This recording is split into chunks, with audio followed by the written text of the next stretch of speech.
ఉందో దాని పాత పద్ధతిలో కొనసాగించాలి. చాలా మంది 60, 80, 60 కోట్లు వచ్చినాయి. ఇవాళ మోకాల నొప్పులు వచ్చినాయి, అనేక రోగాలు వచ్చినాయి, షుగర్ వచ్చింది, బీపీ వచ్చింది, అనేక జబ్బులు కార్మికులకు కార్యక్రమాలవుతా ఉన్నాయి. 56, 57 సంవత్సరాలు అయిన తర్వాత ఆ ఉద్యోగం నేను చేయలేనని కొడుకు పెట్టుకోవాలని, కూతురు పెట్టుకోవాలంటే దానికి కష్టాలు పెట్టి ప్రయత్నాలని ఈ ప్రభుత్వ యాజమాన్యం మానుకోవాలి. మెడికల్ బోర్డుని తక్షణం పునరుద్ధరించాలి. 6 పేర్ల సమస్యకి మీకు ₹1 ఖర్చు లేదు. గతంలో అనేక పేర్లతో ఎక్కిన వాళ్ళు ఉన్నారు. ప్రభుత్వం ఎన్నికల సందర్భంలో ఈ ముఖ్యమంత్రి గారు మాటిచ్చారు. అందరం కలిసి ఇచ్చిన మాట ఈ 6 పేర్ల సమస్యని తక్షణం పరిష్కారం చేయాలి. డిస్మిస్ కార్మికులు అనేక ఇబ్బందుల వల్ల, ఈ కుటుంబ ఇబ్బందులు, ఇతర మానసిక ఇబ్బందుల వల్ల డ్యూటీకి రాక వారు డిస్మిస్ అయ్యారు. ఆ డిస్మిస్ కార్మికుని గతంలో చేయలేదు, ఇవాళ ఈ ప్రభుత్వం చేస్తామని ఇచ్చింది. డిస్మిస్ కార్మికుల యొక్క న్యాయమైన సమస్యలు పరిష్కరించాలి.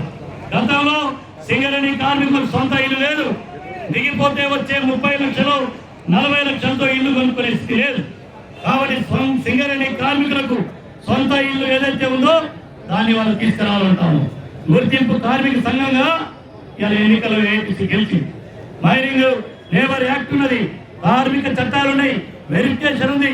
దాని ప్రకారం యాజమాన్యం గుర్తింపు సంఘంతో మాట్లాడాలి. స్ట్రక్చర్ కమిటీలో, హైపవర్ కమిటీలో జరిగినటువంటి అగ్రిమెంట్లు అమలుపరచాలి. కానీ వాళ్ళ రాజకీయ జోక్యం ఏదైనా విధానపైన నిర్ణయాలు ఉండాలి. గతంలో ఏదైనా లేదు, గత టీఆర్ఎస్ ప్రభుత్వంలో వచ్చింది, దాని మీద కొనసాగిస్తారా? మంత్రులు, చాలా మంది ఎమ్మెల్యేలు ఇవాళ కార్మిక సంఘాల పనిని కార్మికులకి యాజమాన్యానికి మధ్య ఉండాల్సినటువంటి ట్రేడ్ యూనియన్ యాక్టివిటీ లేకుండా చేసి మితి మీరినటువంటి రాజకీయ జోక్యంతో ఇలా సింగరేణి ఖర్చు పట్టిస్తా ఉన్నారు. సింగరేణి వస్తున్నటువంటి డబ్బులని ఇతర ప్రాంతాలు తీసుకెళ్తా ఉన్నారు. సిఎస్ఆర్ యాక్టివిటీ కానీ, డిఎంఎఫ్టీ కానీ సింగరేణి ప్రభావిత ప్రాంతాల్లో సింగరేణి కార్మికుల పిల్లల యొక్క మరి మెరుగైనటువంటి వసతులు, వాళ్ళ జీవన ప్రమాణాలు, వాళ్ళ విద్యా వైద్య సౌకర్యానికి ఇవాళ మనం హైదరాబాద్ లో సూపర్ స్పెషాలిటీ సింగరేణి ఆధ్వర్యంలో హాస్పిటల్ పెట్టమంటా ఉన్నాం. ₹1,000 కోట్ల ప్రైవేట్ హాస్పిటల్కి ఇవాళ సింగరేణి వెళ్తా ఉంది. అటువంటి అవకాశం లేకుండా ఇవాళ సింగరేణి ఆధ్వర్యంలో సూపర్ స్పెషాలిటీ హాస్పిటల్ అడుగుతా ఉన్నాం. ఈ సమస్యలన్నీ న్యాయమైన సింగరేణి కాంట్రాక్ట్ కార్మికులు ఇవాళ 30,000 మంది ఉన్నారు.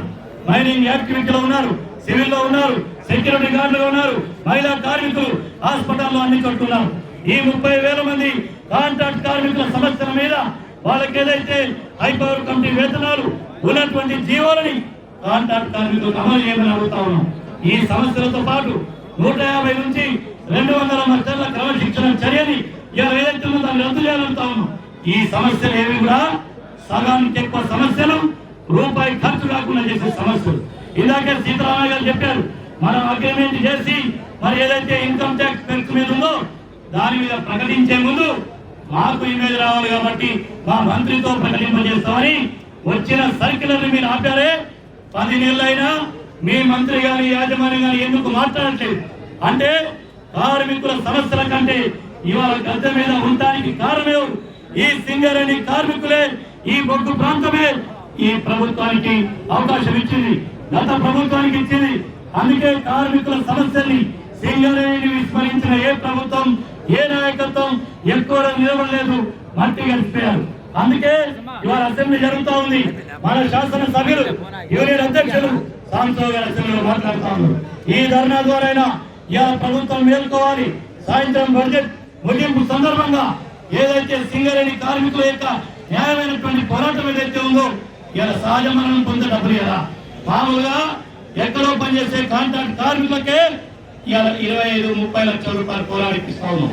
సింగరేణి కార్మికులు సహజ మరణం డ్యూటీలో ఉండి చనిపోయిన 25 లక్షల రూపాయలకి తగ్గకుండా ఇవ్వాలి. ప్రమాదాల బారిన వారికి ₹1,00,00,000 ఇవ్వాలని అనేక సంవత్సరాలు పోరాడి తెచ్చుకున్నాం. అందుకని ఇవాళ మనం తెచ్చుకున్నటువంటి ప్రతి హక్కు, అనుభవిస్తున్నటువంటి ప్రతి సౌకర్యం ఎవరి దయా దాక్షణ్యాలతో రాలేదు, ఎవరు బిచ్చం మనకి ఇవన్నీ అమరజీవులు మన నాయకులు లేదా ఇప్పుడు ఉన్నటువంటి వర్తమాన ఏఐటీసీ ఎర్రజెండా సిపిఐ ఏఐటీసీ నాయకత్వంలో ఒక సంఘటితమైనటువంటి ప్రతిఘటన పోరాటమే మన హక్కుల్ని సాధించింది. ఇప్పుడు మనం ఈ కార్మిక వర్గం అనుభవిస్తున్నటువంటి ప్రతి సౌకర్యం, ప్రతి హక్కు ఏఐటీసీ పోరాట ఫలితమే. అందుకని ప్రభుత్వాన్ని హెచ్చరిస్తా ఉన్నాం, కోరుతా ఉన్నాం, డిమాండ్ చేస్తా ఉన్నాం, ఈ న్యాయమైనటువంటి సమస్యలు పరిష్కారం చేయాలి. మీరు చేయకపోతే మా మార్గం పోరాటం, ఆందోళన మా మార్గం ఉంది. ఈ ఆందోళన పోరాటంతో ఒక రాజకీయమైన ఉద్యమంగా సింగరేణి కార్మికుల ఉద్యమం రూపుదాల్చింది. ఆ వైపున పోకుండా వీక్షణతతో ఏ హామీలైతే ఈ ప్రభుత్వం యాజమాన్యం కార్మికులకు ఇచ్చిందో వాటి పరిష్కారానికి దిగి రావాలి.